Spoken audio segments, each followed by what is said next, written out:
नमस्कार. आरआरसी नेटवर्कच्या लेटेस्ट बातमीपत्रात आपले स्वागत. अशा आहेत आजच्या हेडलाईन्स. हेडलाईन्स प्रायोजक आरआरसी ब्रॉडबँड, अकोल्यातील सर्वात स्वस्त आणि वेगवान कनेक्शन. अकोला जिल्हा नियोजन समितीची बैठक संपन्न. 356 कोटी रुपयांच्या आराखड्याला मान्यता.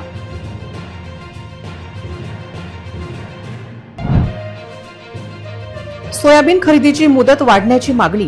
अनेक शेतकऱ्यांचे लागले निर्णयाकडे लक्ष.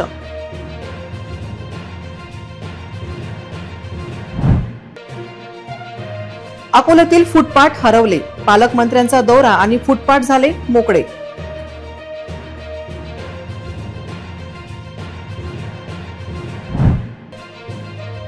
अकोला कारंजा मार्गावर अपघाताचे सत्र. पिंजर टर्निंगवर दररोज अपघात.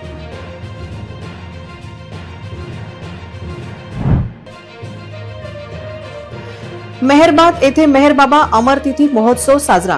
लाखो भाविकांनी घेतले दर्शन. आता सविस्तर बातम्या. कामगार मंत्री तथा पालकमंत्री आकाश फुंडकर यांच्या अध्यक्षतेत जिल्हा नियोजन समितीच्या बैठकीत विकास कामांसाठी 359 कोटी 56 लक्ष रुपयांच्या प्रारूप आराखड्याला मान्यता देण्यात आली. शासनाच्या 7 कलमी कार्यक्रमाची प्रभावी अंमलबजावणी करून प्रशासन अधिकाधिक लोकाभिमुख करावे असे निर्देश पालकमंत्र्यांनी दिले. पालकमंत्री ॲडव्होकेट फुंडकर यांच्या अध्यक्षतेत नियोजन भवनात ही बैठक झाली. खासदार अनुप धोत्रे हे ऑनलाईन तर आमदार रणधीर सावरकर, प्रकाश भारसाकडे, हरीश पिंपळे, नितीन देशमुख, अमोल मिटकरी, वसंत खंडेलवाल, साजिद खान पठाण, जिल्हाधिकारी अजित कुंभार, जिल्हा परिषद मुख्य कार्यकारी अधिकारी बी वैष्णवी, पोलीस अधीक्षक बच्चन सिंग, महापालिका आयुक्त सुनील लहाने, उपसंरक्षण आदी यावेळी उपस्थित होते. सर्वसाधारण योजनेत 243 कोटी 96 लक्ष, अनुसूचित जाती उपाययोजना 99 कोटी 72 लक्ष व आदिवासी उपाययोजनेत 15 कोटी 88 लक्ष अशा एकूण 359 कोटी 56 लक्ष रुपये निधींच्या 2025 ते 2026च्या प्रारूप आराखड्याला मान्यता देण्यात आली. यंत्रणाची मागणी केल्याप्रमाणे वाढीव निधीसाठी राज्यस्तरीय बैठकीत पाठपुरावा करण्यात येईल. अधिकाधिक विकासांचा समावेश होण्यासाठी प्रयत्न केले जाईल अशी ग्वाही पालकमंत्र्यांनी दिली. जिल्ह्यातील 2300 शेतकऱ्यांच्या कर्जाचे पुनर्गठन विनासंमती बँकेने परस्पर केल्याची तक्रार आहे. या संदर्भात समितीने दिलेल्या अहवालाचे जिल्हाधिकाऱ्यांनी पुनर्निरीक्षण करून अहवाल द्यावा. अकोट तालुक्यात वेदर स्टेशनच्या स्थलांतरांची शेतकऱ्यांची मागणी आहे. त्याबाबत इतर जागांची पाहणी करून उचित ठिकाणी स्थलांतर व्हावे असे निर्देश पालकमंत्र्यांनी दिले. म्हटलं मी तुमच्याशी विशेष बोलणार आहे. आता तुम्हाला ते पटलं नाही तरी मी दिलगिरी व्यक्त करतो आणि हे काही तुमच्या अधिकाराचं हनन वगैरे मी केलेलं नाही आहे. तुम्हाला रीतसर बोलवल्याच जाणार आहे. ही माझी पहिली DPC होती. काही गोष्टी मलाही जाणून घ्यायच्या होत्या. त्यामुळे मी म्हटलं की या बैठकीनंतर मी आपल्याशी बोलते. पत्रकार मंडळी DPC झाल्यानंतर पालकमंत्री हॉलमध्येच थांबतात आणि संपूर्ण गोष्टी त्यांच्यासमोर ठेवतात. अशा बऱ्याच जिल्ह्यांमध्ये पत्रकारांना DPC झाल्यानंतर बोलवलं आहे. हा असं प्रेसिडेंट नाही आहे की प्रत्येक DPCमध्ये पत्रकार असतात. काही ठिकाणी बोलवल्या जाते, काही ठिकाणी नाही बोलवल्या जाते. त्यामुळे हा काहीचा प्रेसिडेंट नाही आहे. त्यामुळे मी तुम्हाला तेच सांगतो आहे की या बैठकीत मी तुम्हाला बाहेरून अंदर जातानाच सांगून गेलो की या बैठकीत मी आपल्याला बोलवणार नाही. हे झाल्यावर आपल्याला बोलवणार आहे आणि पुढे आपण त्याचा निर्णय करणार आहे. त्यामुळे तुम्ही चिंता कशा, हा मुद्दा एवढा वाढवण्यात हे बोलून राहिले मी बोलून राहिलो. 100% सत्य तुमच्यासमोर आहे. बरं, जिल्ह्याचे कोणते नवीन प्रश्न तुम्ही आज काय? आजची बैठक ही विशेषतः अशी असते की पुढच्या वर्षाचा आराखडा तयार करणे आणि मागचं जे काही राहिलेला अखर्चित निधी आहे किंवा जो काही अजून वापरात आलेला नाही किंवा एखाद्या गोष्टीवर काहीतरी टेक्निकल अडचणी आहे, मग तो निधी त्या हेडवरचा बदलून त्याच्या जागी दुसरं काम घेण्यात यावं का. आज तेवढ्यापुरतीचंच कामकाज झालेलं आहे, बाकी काही नाही. पुढच्या वर्षीसाठी आपण 300-350 कोटी रुपयांचा आराखडा मंजूर केला आहे आणि येणाऱ्या काळात सर्व लोकप्रतिनिधी, जनता, पत्रकार, सगळे या समाजातील सर्व घटकांकडून ज्या इनपुट येतील त्याप्रमाणे या जिल्ह्याचा विकास या निधीमधून करण्यात येईल. सोयाबीन उत्पादक शेतकऱ्यांकडे अद्यापही मोठ्या प्रमाणात सोयाबीन पडून आहे. सोयाबीन खरेदीसाठी नाफेडने 31 जानेवारी मुदत दिली आहे. मात्र उपलब्ध असलेले सोयाबीन लक्षात घेता शेतकऱ्यांना मुदतवाढीची अपेक्षा आहे. याबाबत राज्य शासन काय निर्णय घेते याकडे आता सर्वांचं लक्ष लागले आहे. नाफेड अंतर्गत जिल्हा मार्केटिंग कार्यालयातर्फे अकोला जिल्ह्यातील 13 केंद्रांवर आणि वाशिम जिल्ह्यातील 6 केंद्रावर अशा एकूण 19 ठिकाणी ऑक्टोबर महिन्यापासून सोयाबीनची खरेदी सुरू आहे। या दरम्यान अकोला जिल्ह्यासाठी आणखी 2 लाख क्विंटलचे वाढीव उद्दिष्ट मिळाले आहे। 31 जानेवारीपर्यंत सोयाबीन खरेदीची मुदत देण्यात आली आहे, परंतु शेतकऱ्यांकडे मोठ्या प्रमाणात सोयाबीन उपलब्ध नसल्यामुळे एका दिवसात नाफेडकडून सोयाबीन खरेदी होणार नसल्याची परिस्थिती आहे। ही मुदत आणखी वाढवून द्यावी अशी शेतकऱ्यांमधून मागणी होत आहे। दरम्यान नाफेडने तुरीची नोंदणी सुरू केली असून शेतकऱ्यांनी खरेदी केंद्रावर जाऊन नोंदणी करून घेण्याची गरज आहे। नोंदणीसाठी शेतकऱ्यांनी त्यांचे आधार कार्ड, बँक पासबुक आणि ई-पीक पाहणी केलेला सातबारा अशा कागदपत्रांची पूर्तता करणे भाग आहे। पुढील काही दिवसातच तूर खरेदीची प्रक्रिया सुरू होणार आहे। सोयाबीनचे उत्पादन पाहता 31 जानेवारीची मुदत वाढणे गरजेचे असून याबाबत शेतकरी मुदतवाढीसाठी आग्रही आहे। अखेर यावर शासन काय निर्णय घेणार हे पाहणे महत्त्वाचे ठरणार आहे। फुटपाथ ठरवलेल्या अकोला शहरात सर्व रस्त्यावर मोठ्या प्रमाणात अतिक्रमण वाढले असून अशोक वाटिका चौक ते जिल्हाधिकारी कार्यालय मार्गावर असलेल्या रस्त्यावर दररोज खाऊ गल्लीच्या नावावर वाढलेले अतिक्रमण पालकमंत्र्यांचा दौरा असल्याने गायब झाले होते। अत्यंत रहदारीच्या असलेल्या अशोक वाटिका चौक ते जिल्हाधिकारी कार्यालय मार्गावरील रस्त्यावर संध्याकाळच्या वेळेत खाऊ गल्लीच्या नावाखाली मोठ्या प्रमाणात अतिक्रमण होत असते। यामुळे विविध पदार्थांची खरेदी करण्यासाठी येत असलेले नागरिक थेट रस्त्यावर आपली वाहने लावत असल्यामुळे रहदारीच्या समस्या निर्माण होत असून वाहतुकीला अडथळा येत असतानाही महानगरपालिकेकडून मात्र केवळ कागदोपत्री कारवाई होत असल्याचे बोलले जाते। दररोज संध्याकाळी या रस्त्यावर वाहने मोठ्या प्रमाणात पार्क केल्या जात असल्यामुळे अनेकदा अपघाताच्या घटना घडलेल्या आहेत, मात्र तरीही मनपाकडून कुठलीही कारवाई होत नाही। मात्र शुक्रवारी पालकमंत्री आकाश पुंडकर यांच्या दौऱ्यामुळे या रस्त्यावरील अतिक्रमण गायब झाले होते। त्यामुळे अनेक दिवसाच्या प्रतीक्षेनंतर का होईना या रस्त्याने मोकळा श्वास घेतला असे म्हणता येईल।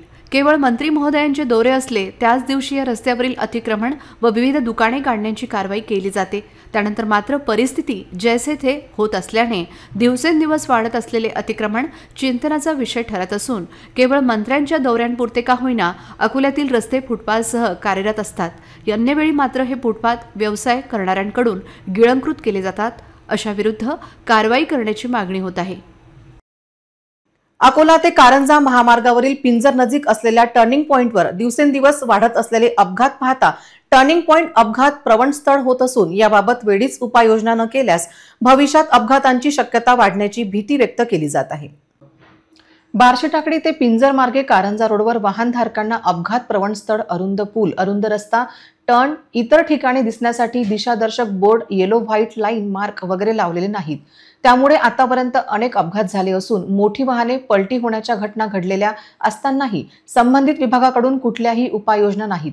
पिंजर टर्निंग पॉइंटवरील अपघातामध्ये कारमधील 2 लहान मुलं, 2 महिलांना मानव सेवा आपत्ती व्यवस्थापक फाउंडेशनच्या संत गाडगेबाबा आपत्कालीन शोध व बचाव पथकाच्या जवानांनी तात्काळ घटनास्थळावरून पोहोचून तातडीने मदत करून सुरक्षित बाहेर काढून रुग्णालयात दाखल केले। इथल्या पॉइंटसह या मार्गावरील अपघातग्रस्त संभाव्य पॉइंटची पाहणी करून ते सुरक्षित करावे ही मागणी आता जोर धरत आहे। जर सार्वजनिक बांधकाम विभागासह संबंधितांनी लगेच लोकप्रतिनिधींनी लक्ष देऊन सुरक्षित नाही केले तर येथे अपघाताच्या दुर्घटना वाढण्याची शक्यता असून त्वरित याबाबत उपाययोजना करण्याची मागणी होत आहे। मेरा गाड़ी पलटी हुआ ना, ब्रेकर है ना, कुछ स्टॉप है ना, कुछ है ना, कुछ भी नहीं। यहाँ पे धनाधन गाड़ियाँ नुकसान हो रहा है। 4-5 गाड़ी हो गई बोला, मेरी भी गाड़ी का नुकसान हुआ बोला, टोटल लाख रुपये। यहाँ पे ब्रेकर भी नहीं है। कोई सरकार कर रही क्या कर रही, रोड खराब, आने जाने का कोई सुविधा नहीं है, पूरी गाड़ी गिर गई मेरी खैर में। ब्रेकर आपको क्या लगता है ये रोड पे क्या होना चाहिए? टर्न पे, यू टर्न पे यू टर्न पे ब्रेकर होना, स्टॉप होना, डेंजर का होना, सब स्टॉप का यू टर्न मालूम होने के लिए ऐसे कोई दिशा दर्शक बैनर कुछ भी नहीं है, बैलर भी नहीं है ना, कुछ नहीं है ना, ब्रेकर नहीं है। ये गाड़ी कहाँ से कहाँ जा रही थी? ये अकोला, यवतमाल से अकोला जा रहा था। टर्न पे गाड़ी एकदम दिखी नहीं कुछ भी मेरे को। क्या नहीं दिखा आपको? अरे टर्न ही नहीं दिखा, हो समझ में, ब्रेकर नहीं, कुछ नहीं, गिर गई गाड़ी। नाम नहीं होने की वजह से कुछ भी नहीं ना, स्टॉप नहीं है। कितना नुकसान हुआ गाड़ी का? गाड़ी टोटल लॉस बन गई गाड़ी। अभी 4-5 गाड़ी एक्सीडेंट होगा बोलते, यही जगह पे पिंजर का टर्न है ये। तो यहाँ पे आपने देखा इसके पहले भी? हाँ, तो 4-5 बार देखे, रोड से गिरती रहती है। अभी आपको क्या चाहिए? आपकी मांग क्या है कि यहाँ क्या बनना चाहिए? ब्रेकर चाहिए, रोड सीधा होना। ये टर्न है, टर्न की वजह से बहुत नुकसान हो रहे हैं हमेशा गाड़ी के। आप कहाँ के हो? यवतमाल के। ये गाड़ी में क्या माल है? सीमेंट है अकोले का। अमरावती येथील अहिल्यानगर नजीक असलेल्या अवतार मेहर बाबांच्या मेहरबाद येथील समाधीस्थळी 31 जानेवारी रोजी दुपारी 12 वाजता अवतार मेहर बाबा यांचा 56वा अमरतिथी महोत्सव शुक्रवारी मोठ्या उत्साहात साजरा करण्यात आला.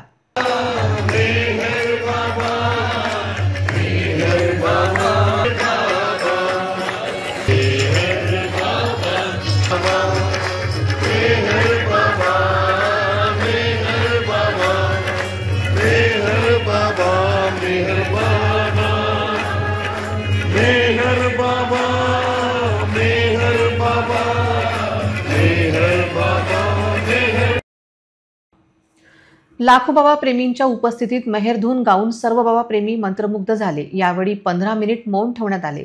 त्यानंतर अवतार मेहर बाबांचे भजने झाली. रात्री 12 वाजतापासून 31 तारखेच्या दर्शनाला सुरुवात झाली. दिवसभर लाखो बाबा प्रेमींनी दर्शन घेतले. 30 जानेवारी रोजी वेगवेगळ्या राज्यातून आलेले बाबा प्रेमींनी सांस्कृतिक कार्यक्रम सादर केले. यावेळी बाबांच्या जीवन चरित्रावर दर्यापूरच्या केंद्राची एक उत्कृष्ट नाटिका सुद्धा सादर करण्यात आली. यावेळी बाबा प्रेमींनी भजने, लहान मुलांचे नृत्य, सांस्कृतिक कार्यक्रम करण्यात आले. दरवर्षी मेहरबाद येथे जगभरातून लाखो बाबा प्रेमी मेहरबाद येथे अवतार मेहर बाबांच्या समाधीचे दर्शन करण्यासाठी येतात. दिवसभर बाबा प्रेमी या ठिकाणी दर्शन घेतात. 31 जानेवारी रोजी दुपारी 12 वाजता बाबांचा जयघोष करून 15 मिनिटं मौन कार्यक्रम ठेवण्यात येतो. इतरही घडामोडींचा आपण आढावा घेणार आहोत, मात्र छोट्याशा विश्रांतीनंतर.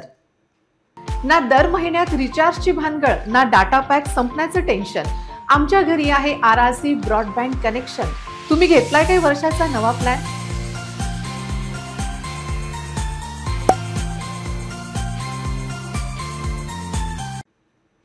विश्रांतीनंतर पुन्हा एकदा तुम्हा सर्वांचं हार्दिक स्वागत.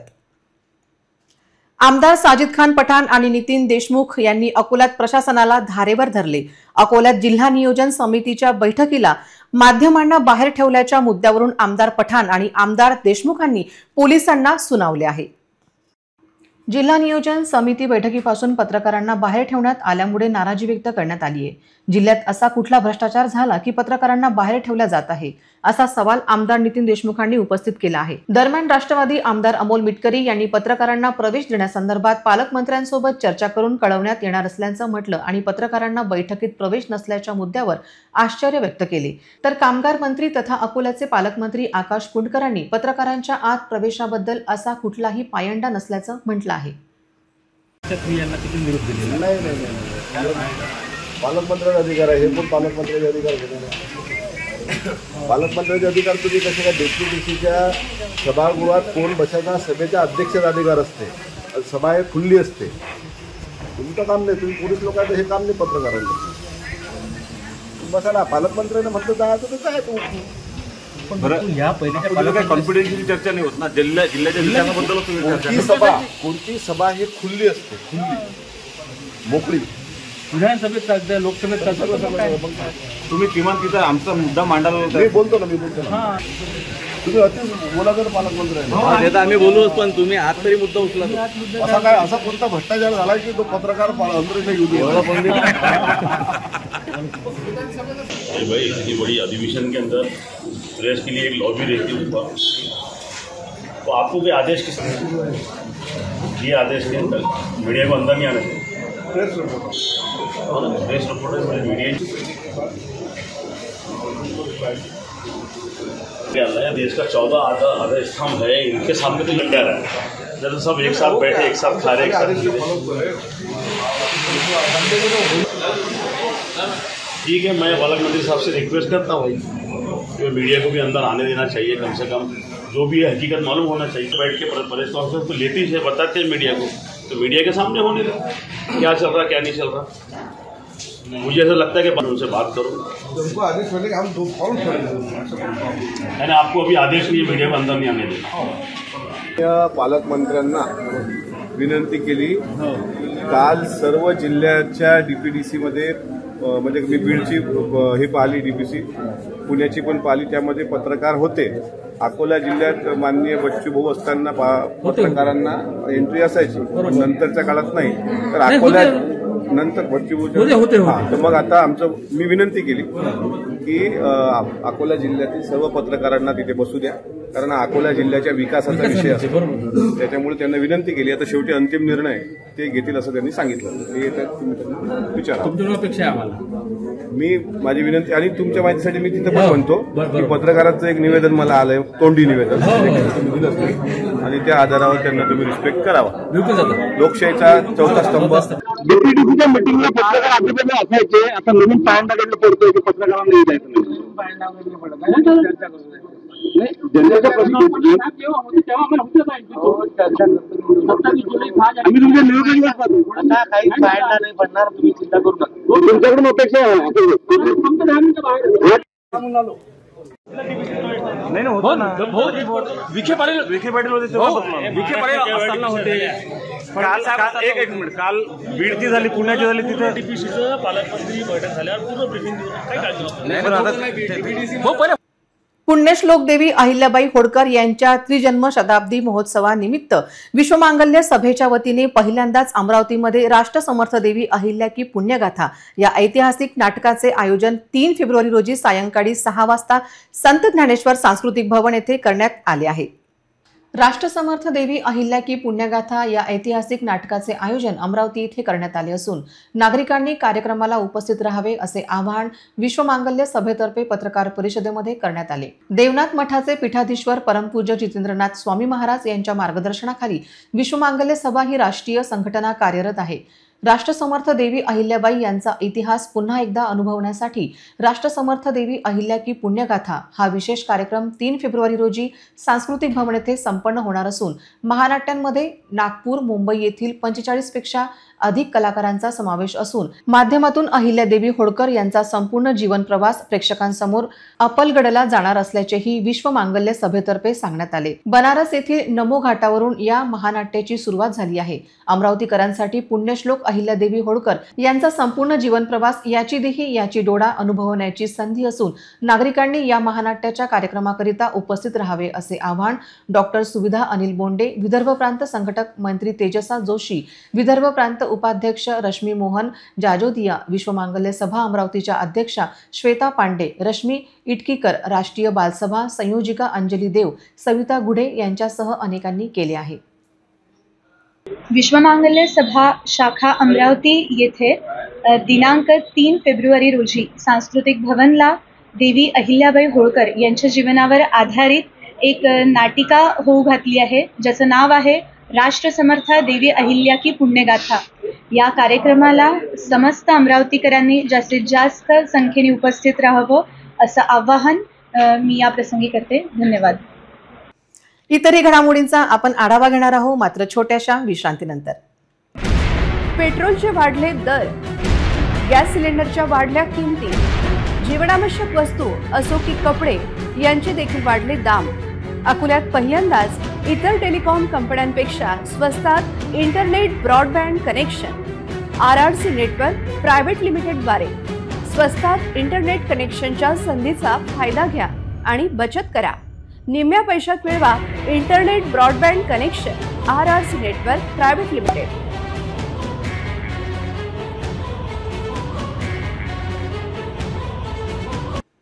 विश्रांतीनंतर पुन्हा एकदा तुम्हा सर्वांचं हार्दिक स्वागत.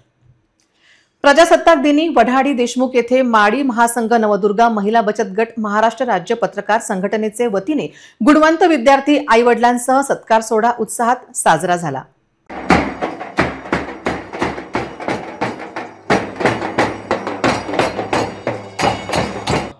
अकोट तालुक्यातील वढाडी देशमुख आणि प्रजासत्ताक दिनी आयोजित कार्यक्रमांमध्ये ग्रामीण पोलीस स्टेशनचे ठाणेदार किशोर झुंडघरे, पोलीस विभागाचे हिमंत दंदी, सरपंच प्रवीण शिंगाडे, उपसरपंच प्रमोद खलोकार, मुख्याध्यापक देवानंद झाडे, मुख्याध्यापक भास्कर इंगडेसह मान्यवर उपस्थित होते. यावेळी डॉक्टर बाबासाहेब आंबेडकर व क्रांतीसूर्य ज्योतिबा फुले व सावित्रीबाई फुले यांच्या प्रतिमेचे पूजन व दीपप्रज्वलन करण्यात आले. ठाणेदार किशोर झुंडघरे यांनी सहकार्य उपक्रमातून देशभक्तींची कास धरावी असे प्रतिपादन केले. किशोर झुंडघरे यांचा सन्मान पवन बेलसरे यांच्या हस्ते तर हिमंत दंदी यांचा सत्कार दीपक खलोकार यांच्या हस्ते करण्यात आला. यावेळी लक्ष्मीबाई गणगणे महाविद्यालयातील OV विष्णू चौधरी, सृष्टी आशिष बारबदे, वेदांती राजेंद्र शेंडे, सिद्धता श्रीधर राजनकर, समृद्धी अनिल काकड, ईश्वरी गोपाल काडे या गुणवंत विद्यार्थ्यांचा सन्मान केला। पत्रकार अरुण काकड, रविराज मोरे, धनु पायवार, अभिजित साळुंके, उमेश बोरोडे, कृष्णा रेवस्कर, विद्याधर घाटोळ, गोपाळ धनोकार सह मान्यवर उपस्थित होते। सूत्रसंचालन चंचल पितांबरेवाले यांनी केले। आरसी न्यूज साठी पवन बेलसरे, अकोट।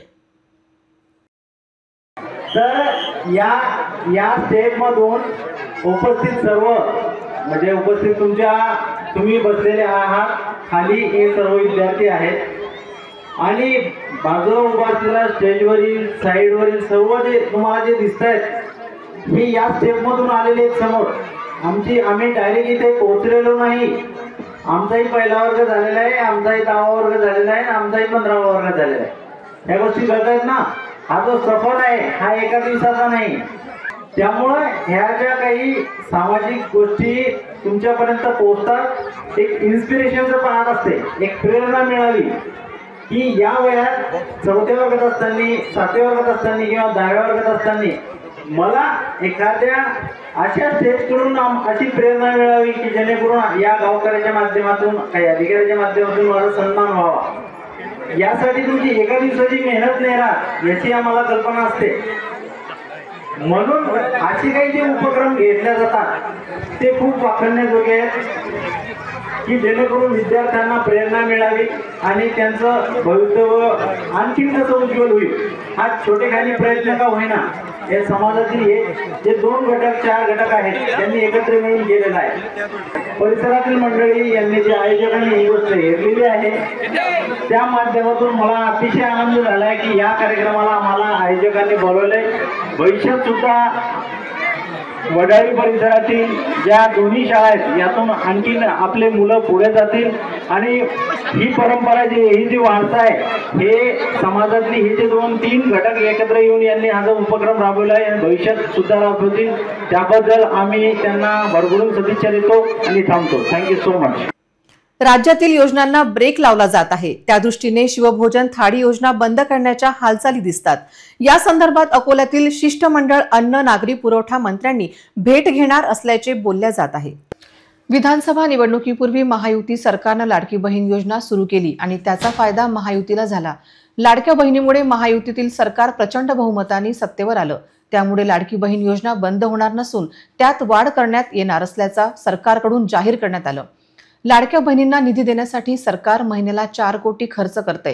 लाडक्या बहीण योजनेचा तिजोरीवरील भार कमी करण्यासाठी आता सरकार इतर योजनांना कात्री लावणार असल्याची माहिती सूत्रांकडून मिळते। आनंदाची शिधा आणि शिवभोजन थाळी योजना सरकार बंद करणार असल्याची माहिती आहे। राज्यातील गरीब जनतेची दिवाळी गोड व्हावी यासाठी 100 रुपये आनंदाचा शिधा देण्यात येतो। मात्र आता सरकार आनंदाची शिधा योजना बंद करणार असल्याची माहिती आहे। तसं झाल्यास राज्यातील लाखो गरीब कुटुंबाची दिवाळी गोड कशी होणार असा सवाल आता उपस्थित होतोय। गरिबांना 10 रुपयात शिवभोजन थाळी मिळते, मात्र लाडक्या बहीण योजनेमुळे तिजोरीवर भार येतोय। त्यामुळे सर्वसामान्यांना 10 रुपयात पोटभर जेवण मिळण्याची शिवभोजन थाळी योजना बंद होण्याची शक्यता आहे। त्यामुळे सरकार काय निर्णय घेणार याकडे आता सर्वांचं लक्ष लागले आहे। पुन्हा एक नजर टाकूया आजच्या प्रमुख घडामोडींवर। हेडलाईन्स प्रायोजक RRC ब्रॉडबँड, अकोल्यातील सर्वात स्वस्त आणि वेगवान कनेक्शन। अकोला जिल्हा नियोजन समितीची बैठक संपन्न। 356 कोटी रुपयांच्या आराखड्याला मान्यता।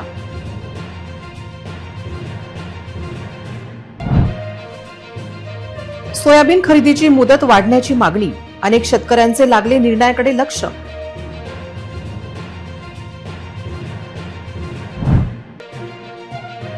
अकोल्यातील फुटपाथ हरवले, पालकमंत्र्यांचा दौरा आणि फुटपाथ झाले मोकळे।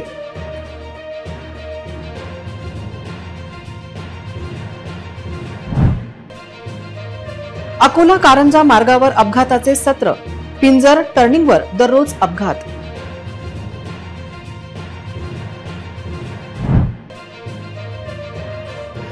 मेहरबाद येथे मेहरबाबा अमरतिथी महोत्सव साजरा, लाखो भाविकांनी घेतले दर्शन।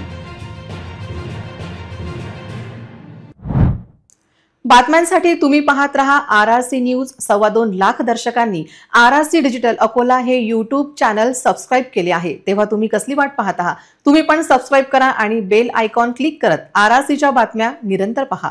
तुमच्या मोबाईलवर नोटिफिकेशन मिळवण्यासाठी सबस्क्राईब करा RRC YouTubeचे हे चॅनल. लाईक आणि फॉरवर्ड करा RRC डिजिटल अकोलाचे हे न्यूज बुलेटिन. पुन्हा भेटूया लेटेस्ट बातम्यांसह नव्या बातमीपत्रात. तोवर नमस्कार.